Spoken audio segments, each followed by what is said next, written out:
Hola, seguimos con nuestro estudio de Fundamentos de la Fe. Hoy vamos a concluir con el tema de la glorificación. Vamos a orar para comenzar. Señor, te agradecemos por este día que podemos estudiar de tu palabra.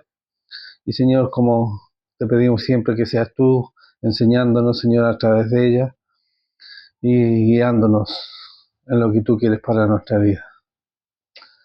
Te pedimos por cada uno de los que va a escuchar, que tú les hables. En el nombre de Jesús. Amén.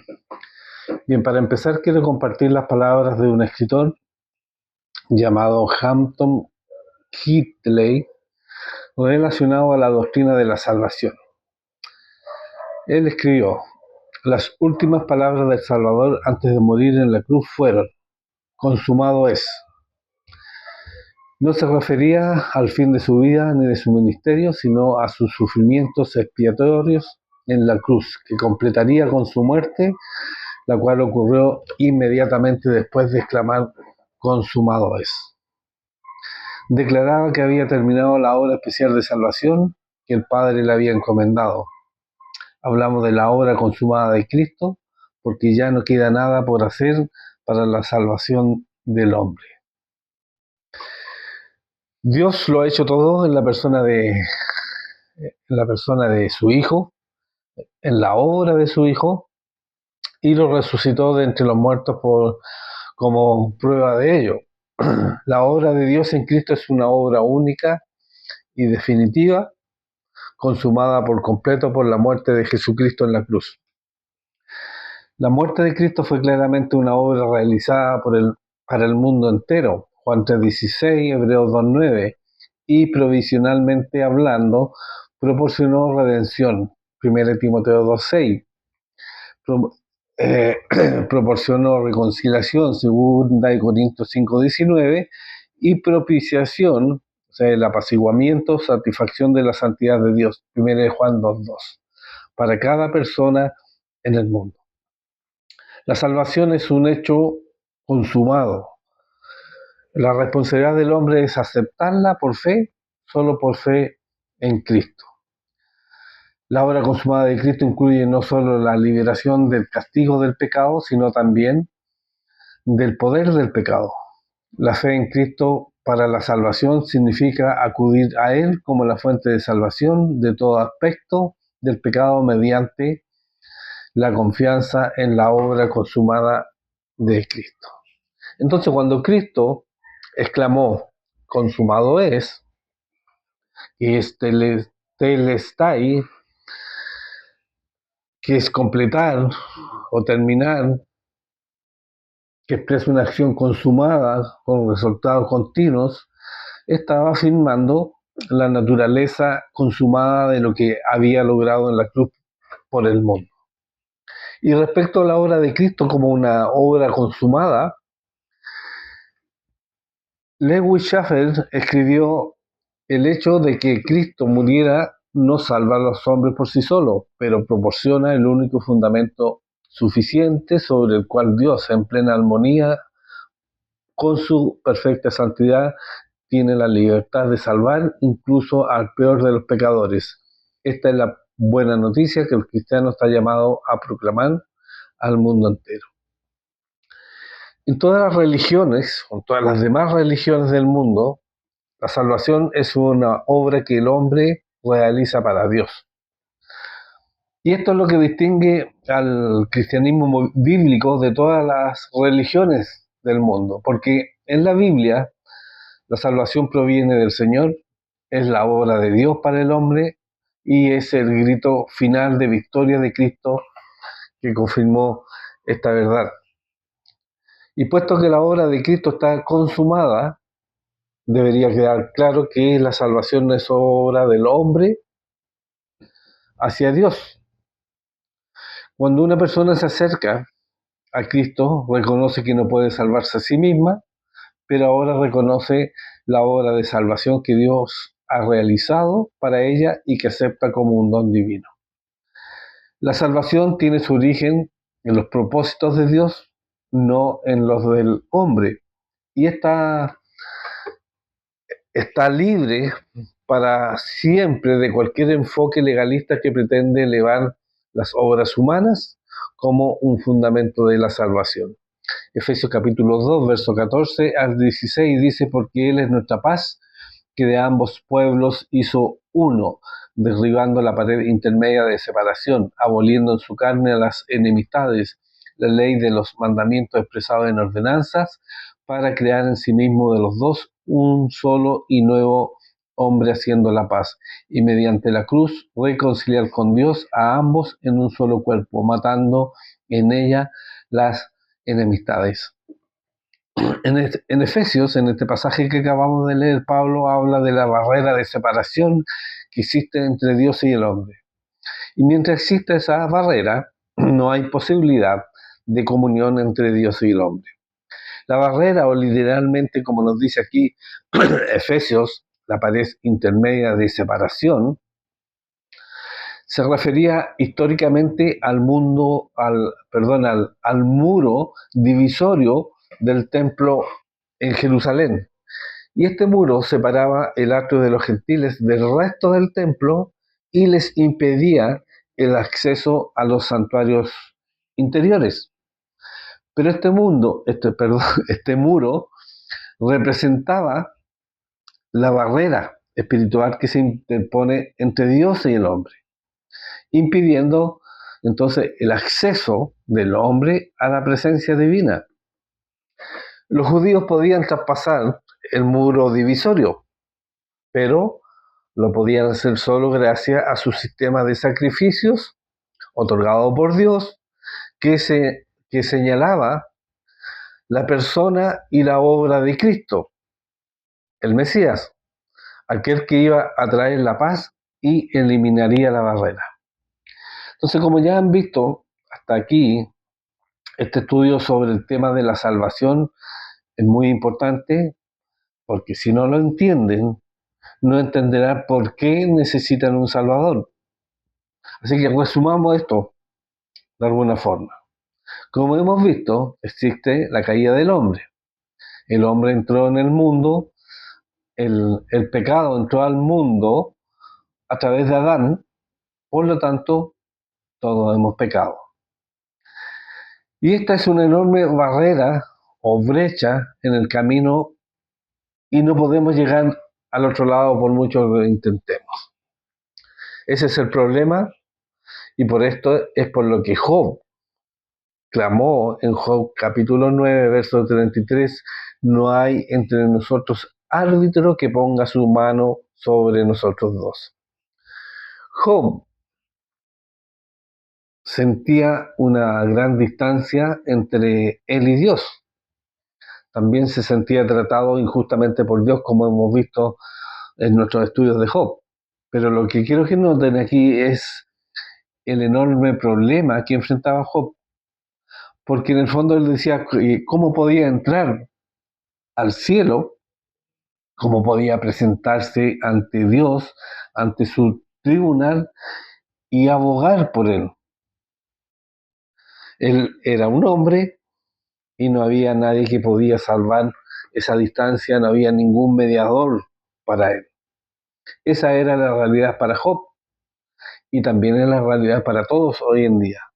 No se puede hacer, no podemos hacerlo, y ese es el problema.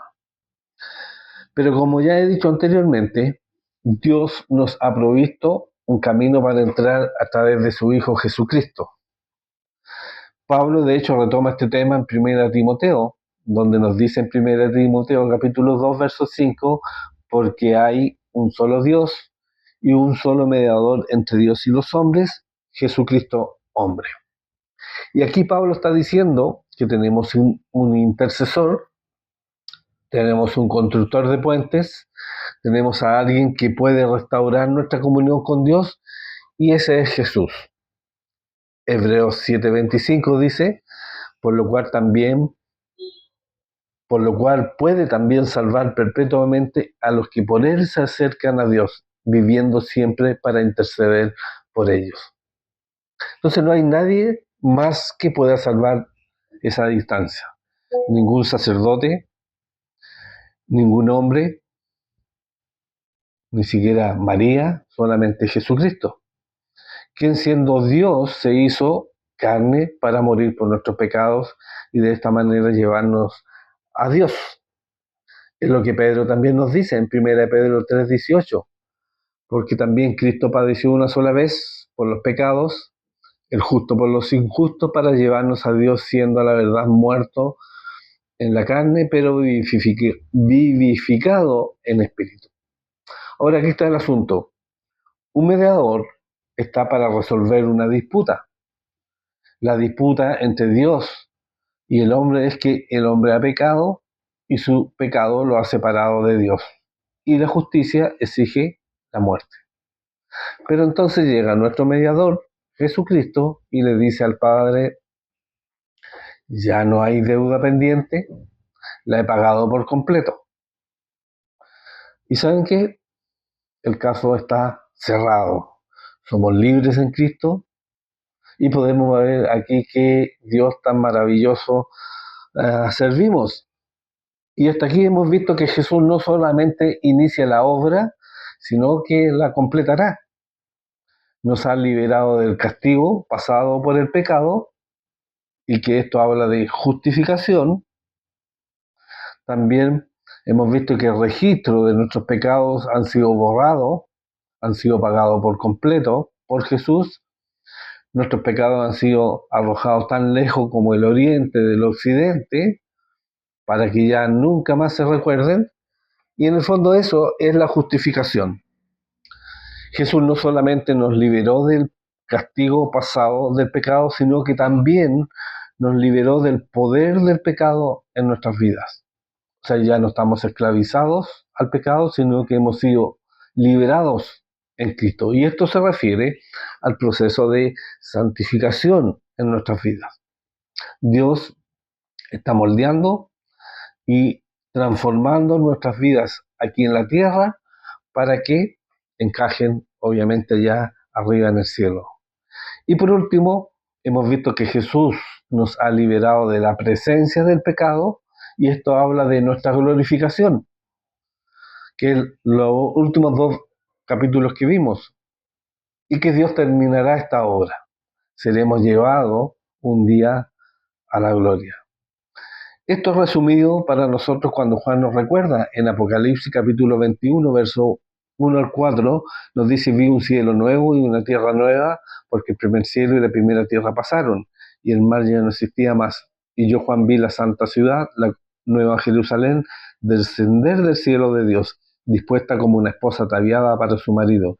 Y oí una gran voz del cielo que decía: he aquí el tabernáculo de Dios con los hombres, y él morará con ellos, y ellos serán su pueblo, y Dios mismo estará con ellos como su Dios. Enjugará Dios toda lágrima de los ojos de ellos, y ya no habrá muerte, ni habrá más llanto, ni clamor, ni dolor, porque las primeras cosas pasaron. Eso es lo que Dios va a hacer. Se crearán cielos nuevos, tierra nueva, y vamos a morar con Él para siempre.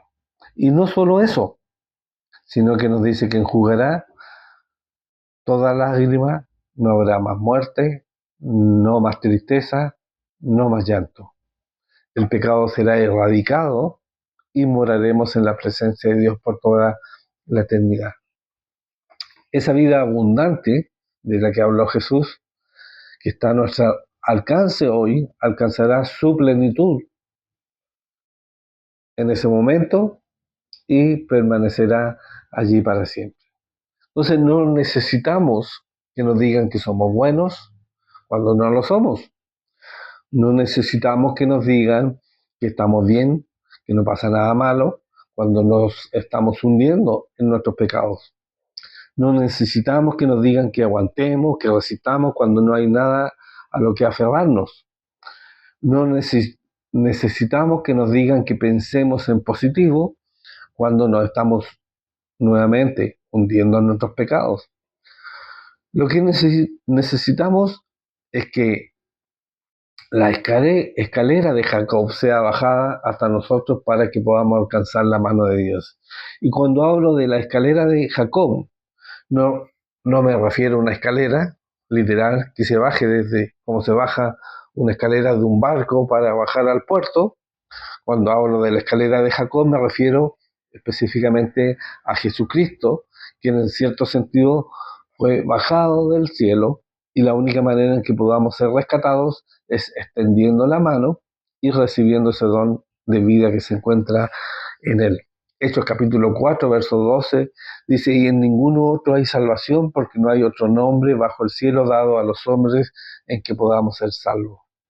Y puede que no estés de acuerdo con esto, puede que lo rechaces por completo, pero la realidad es que Jesús es el único mediador entre Dios y el hombre, y sin Él vas a morir en tus pecados. Dios ha hecho todo lo posible para que te acerques a Él. Pagó por completo la pena que te correspondía y ahora extiende ese don de gracia para ti, un don que lo debes recibir por la fe. Pablo dijo en Efesios capítulo 2, versos 8 al 9, dijo, porque por gracia sois salvos por medio de la fe, y esto no de vosotros, pues el don de Dios, no por obras, para que nadie se gloríe. Entonces, jamás debemos de perder de vista el Dios, el don que Dios nos ha entregado. ¿Y qué es lo que tenemos que hacer? Compartirlo con otros para que ellos también puedan entrar en esta vida eterna con Jesús. Recordemos, nuestros nombres están escritos en sus manos y esa vida fue pagada literalmente con su sangre cuando fue derramada en la cruz. Entonces, Dios va a completar la obra. Finalmente, cuando seamos glorificados y cuando estemos en su presencia. Oremos. Señor, te damos gracias en esta tarde por tu palabra, Dios. Gracias te damos por ella. Gracias por darnos, Señor, esta esperanza que tenemos en ti. Te pedimos, Señor, que sigas enseñándonos estos fundamentos, Dios, en el siguiente tema que vamos a estudiar. Gracias te damos por todo en el nombre de Jesús. Amén. Les recuerdo, domingo a las 11 de la mañana comenzamos, así que les animo a que lleguen temprano. Señor les bendiga.